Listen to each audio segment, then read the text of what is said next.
Hey guys, hope everybody's doing well. Obviously, difficult, tough loss the other night. Thought we played hard. Again, some shooting wells hold us back. Um, we had a really good, aggressive practice yesterday. Guys came in with great focus, great energy. Um, practiced real hard, both offensively and defensively. Did a ton of situation, end of game situation stuff. Um, feel good getting ready to practice again today to get ready for obviously a great Ohio State team. I think they're playing some of the best basketball in the country right now. We had a battle with them at their place, basically one possession game. So again, it's going to be a tough battle, and like anything else, the team that plays the best tomorrow is going to win the game. Justin, we'll go ahead and begin with you. Mark Brennan, you're on deck. Jim, I know you said you like what you saw in practice last week, but after a loss like that, does the tone, the intensity, does that pick up, or do you try to keep things as normal as possible?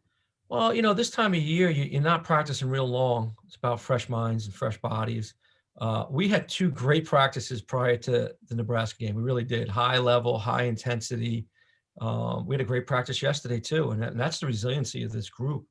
I'm going to be meeting with the staff shortly here. I put together a practice for today, and then I'm kind of on edge. Like, do we go real hard again, or do we keep it a little shorter? Just because, like I said, we had two really good practices before the Nebraska game, and I didn't think we came out with that same juice that we had been coming out with at home. So I want to make sure that obviously that we're peaking at 8:00 tomorrow night, ready to play. But the practices are competitive.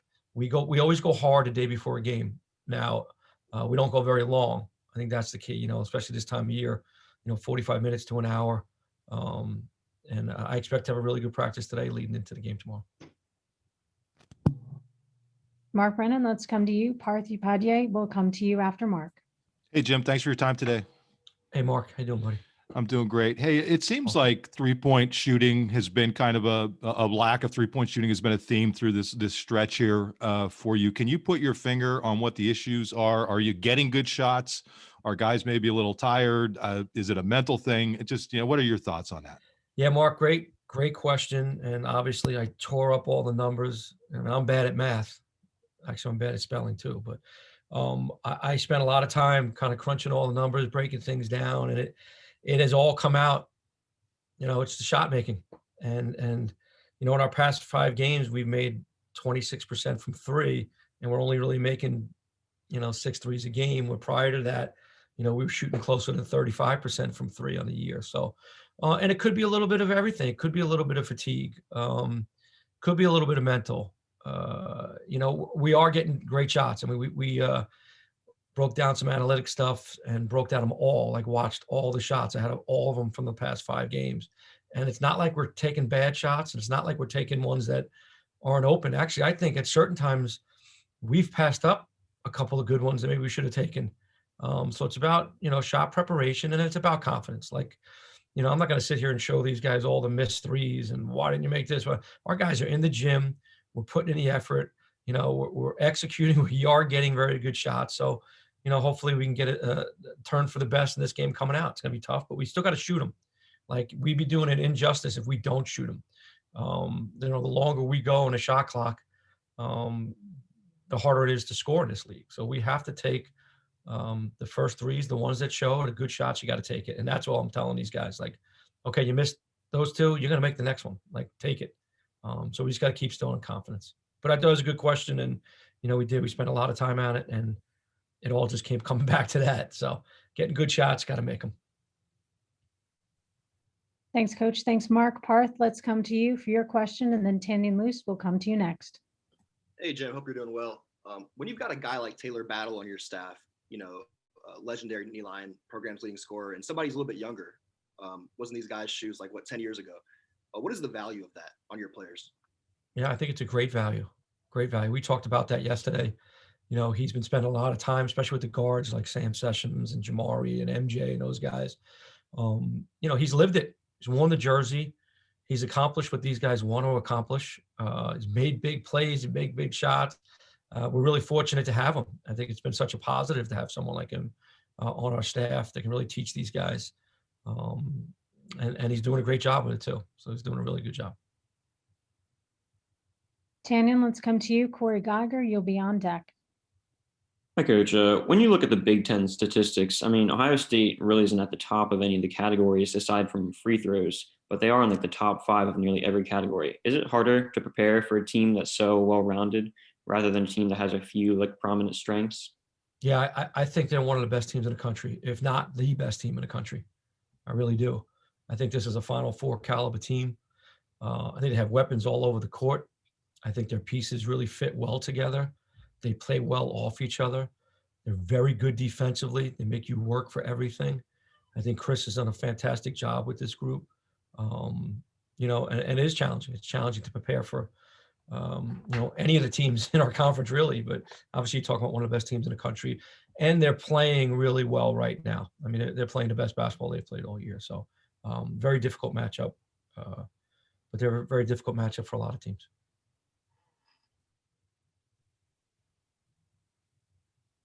Corey, let's come over to you, and then Nate Bauer, you're on deck.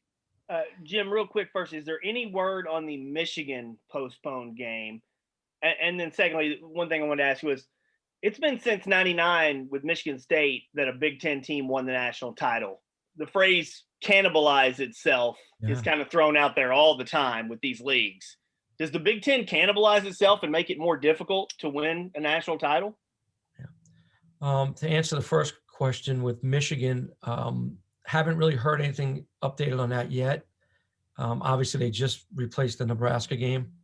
We're going to play at Nebraska Tuesday after we play at Iowa on Sunday. I thought Dana O'Neill wrote a great article today in The Athletic. If you haven't read it, or maybe you had, I thought she had some really good points in there about the league. I do feel like we cannibalize ourselves a little bit.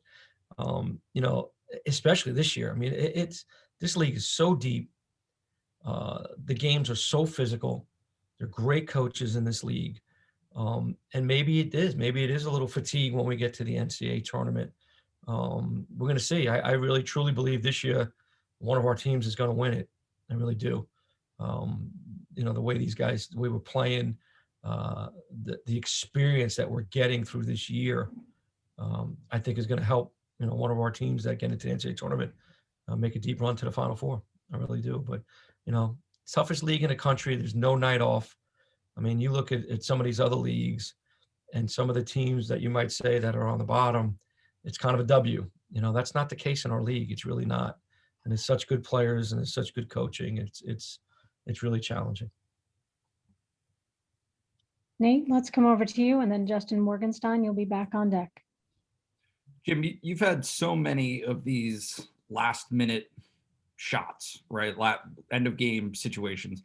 How do you settle on who has the ball in their hands for that shot at the end of the game?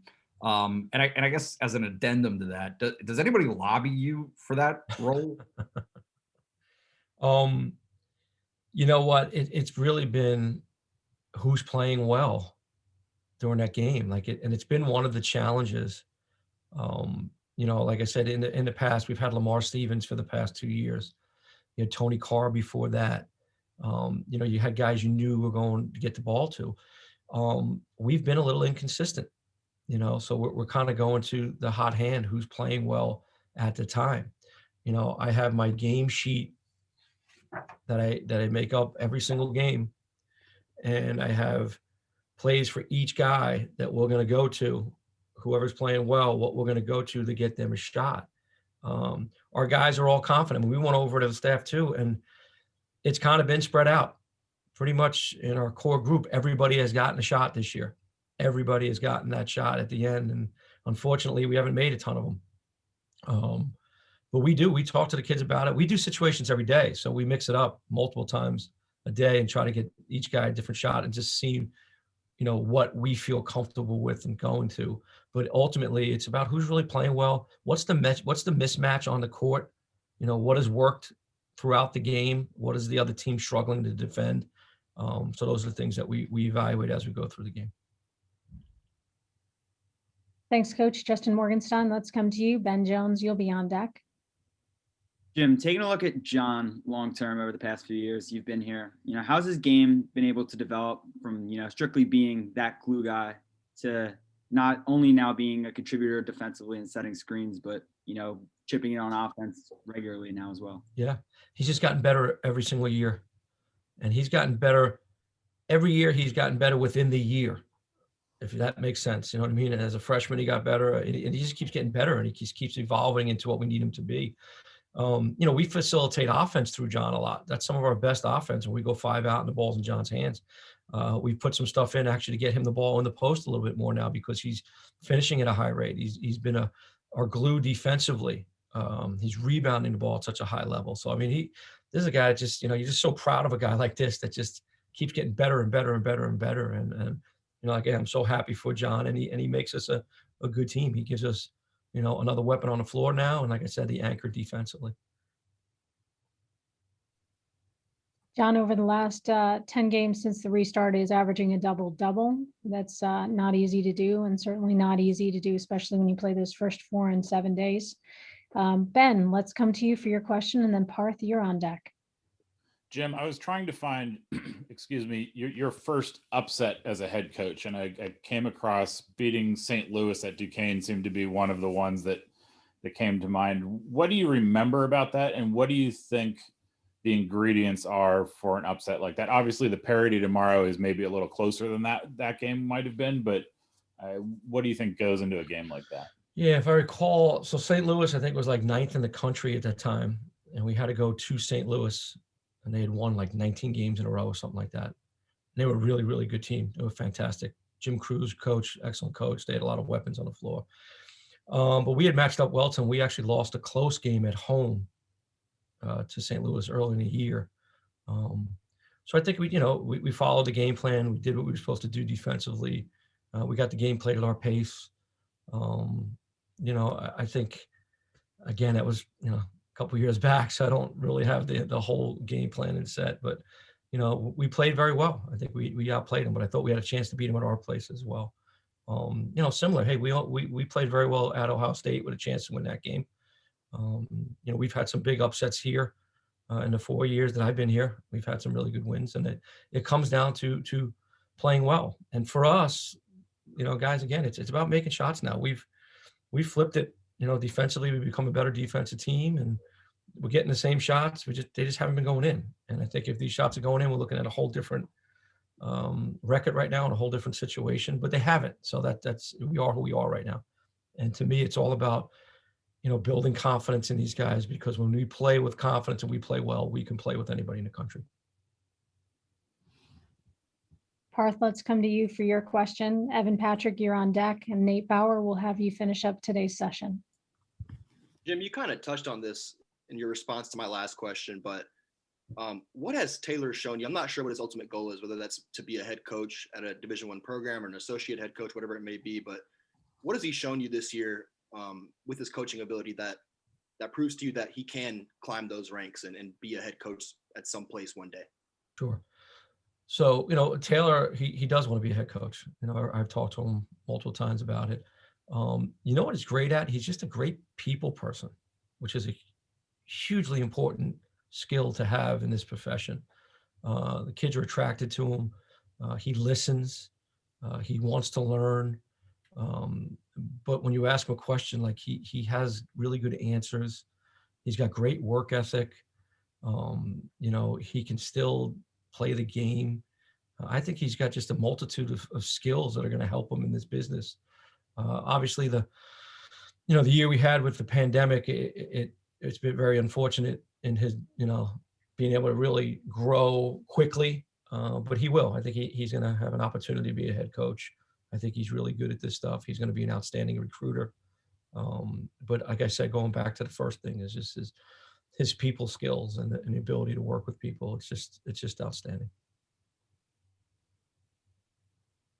Thanks for that, Coach Evan. Patrick, let's come over to you, and then Nate Bauer, you'll wrap everything up with your question.